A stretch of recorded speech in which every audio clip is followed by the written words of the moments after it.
샬롬. 화요일 해피밀에 오신 모든 성도님들을 주님의 이름으로 환영합니다. 하나님께서는 귀한 사역 가운데 우리를 초청하여 주셨습니다. 우리가 어떤 존재들입니까?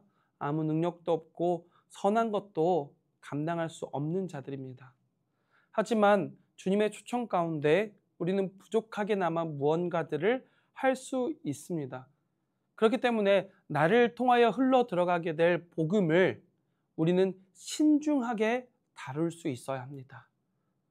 나를 통해 빛나게 될 하나님의 이름을 기뻐해야 됩니다. 내가 영광받고 내가 인기를 얻는 것은 참으로 어리석고 교만한 일입니다.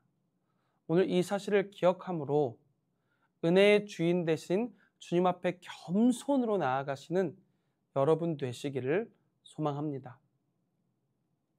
오늘 우리는 다시 일어나 라는 제목을 가지고 함께 말씀을 나누고자 합니다. 본문은 사도행전 14장 18절부터 28절까지 말씀입니다. 유대인들이 안디옥과 이고니온에 와서 무리를 충동하니 그들이 돌로 바울을 쳐서 죽은 줄로 알고 시외로 끌어내치니라.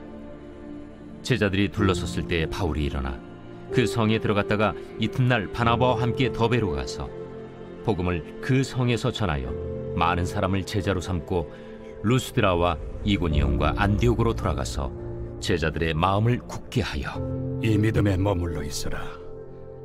우리가 하나님의 나라에 들어가려면 많은 환난을 겪어야 할 것이라. 각 교회에서 장로들을 택하여 금식 기도하며 그들이 믿는 주께 그들을 위탁하고 비시디아 가운데로 지나서 밤빌리아에 이르러 말씀을 버가에서 전하고 아달리아로 내려가서 거기서 배 타고 안디옥에 이르니 이곳은 두 사도가 이룬 그 일을 위하여 전에 하나님의 은혜에 부탁하던 곳이라. 그들이 이르러 교회를 모아 하나님이 함께 행하신 모든 일과 이방인들에게 믿음의 문을 여신 것을 보고하고 제자들과 함께 오래 있으니라. 아멘. 복음으로 인하여 우리는 넘치는 기쁨과 감사를 고백할 수 있습니다. 하지만 때때로 복음으로 인하여 마음이 막 미어질 때가 있습니다. 이렇게까지 못 살게 할 일인가 싶을 정도로 복음을 위하여 일하는 성도들을 핍박하고 어렵게 하는 사람들이 참으로 많이 있습니다. 하지만 여러분, 반대로 생각해 보면 그만큼 복음이 귀하다라는 것을 생각해 볼 수 있습니다. 어쩌면 악한 무리는 우리보다 복음의 가치를 더 잘 알고 있는 것 같습니다. 우리가 복음 안에서 끝까지 하나님 나라에 도달하지 못하도록 막고 또 막습니다. 생명까지도 위협하며 우리를 굴복시키려고 합니다. 사랑하는 평안의 성도님들은 육체를 죽일 자들을 두려워하지 않기를 소망합니다. 육체와 영혼, 이 모두를 지옥에 멸하실 수 있는 분, 바로 여호와 하나님이시죠. 우리 하나님을 두려워하는 은혜가 있기를 간절히 소망합니다. 바울과 바나바는 1차 전도 여행 중입니다. 곳곳에 다니며 예수 그리스도의 십자가 사건을 전했습니다. 그분의 부활을 전했습니다. 그리고 귀신 들린 자와 미신적 요소들을 제거하며 나아갔습니다. 뿐만 아니라 주 예수 그리스도를 믿지 않고 여전히 유대적 선민 사상을 가지고 있는 자들을 위해 복음도 전했습니다. 그 결과 유대인들은 이들을 미워했습니다. 안디옥과 이고니온에서부터 유대인들은 바울 일행을 쫓아왔습니다. 사사건건 그들을 방해했습니다. 그런데 이번에는 도가 지나쳤습니다. 무리를 충동하여서, 그러니까 무리를 선동한 거죠. 결국 바울은 죽음의 위기에 놓였습니다.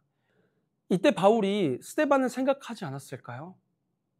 자신이 쳐 죽였던 스데반을 생각하며 또 그때의 자신과 지금의 유대인들을 겹쳐서 생각하진 않았을까요?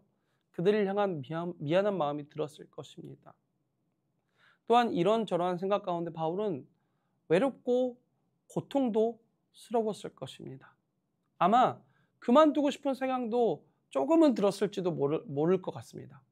하지만 여러분, 그런 생각을 물리치게 하는 이들이 있었습니다. 바로 루스드라에 있었던 제자들이었습니다. 제자들은 바울을 다시 일으켜 나아가게 했습니다. 그 결과 사도 바울은 다시 일어나 힘을 얻어서 복음을 전하기 시작했습니다. 그리고 무사히 1차 전도 여행을 마치며 선교 보고도 했습니다. 오늘 우리를 무너뜨리는 요소들이 참으로 많이 있습니다. 말씀을 듣고 새롭게 결단하고 동역자들과 함께 그들을 대적해 가지만 몸도 마음도 매번 쓰러질 때가 참으로 많이 있습니다. 하지만 주님께서는 때때마다 다양한 방법으로 위로하시고 힘을 더하시는 줄 믿습니다. 피할 길을 주시기도 하고요. 감옥의 문을 열어주시기도 하고요. 본문처럼 제자들을 통하여 힘을 주시고 회복시켜서 일으켜 나아가기도 하십니다. 주님께서 주시는 위로함을 얻어 여러분 오늘도 다시 일어나 주님께서 맡기신 길들을 모두 걸어가시는 우리 평안의 성도님들이 되시기를 소망합니다. 첫 번째 질문입니다. 복음을 전하다 완전히 무너져 힘이 없었던 적이 없나요? 두 번째 질문입니다. 어떻게 다시 회복하였나요? 하나님 아버지 감사합니다. 오늘 복음을 향해 하나님 아버지 감사합니다. 오늘 복음을 들고 주님께서 명령하신 그곳으로 나아가기를 소망합니다. 하지만 아버지 하나님, 때때로 여러 가지 것들이 나를 무너지게 하고 나아가지 못하게 하고 또 일어서지 못하게 합니다. 하나님, 그때마다 주님 우리를 도와주시옵소서, 지켜주시옵소서, 다시 일어날 수 있도록 회복을 더하여 주시옵소서. 주님께서 명령하신 그것까지 느리나 빠르나 신실하게 걸어가기를 원하오니 주님 우리들을 인도하여 주시옵소서. 감사드리며 예수 그리스도의 이름으로 기도드립니다. 아멘.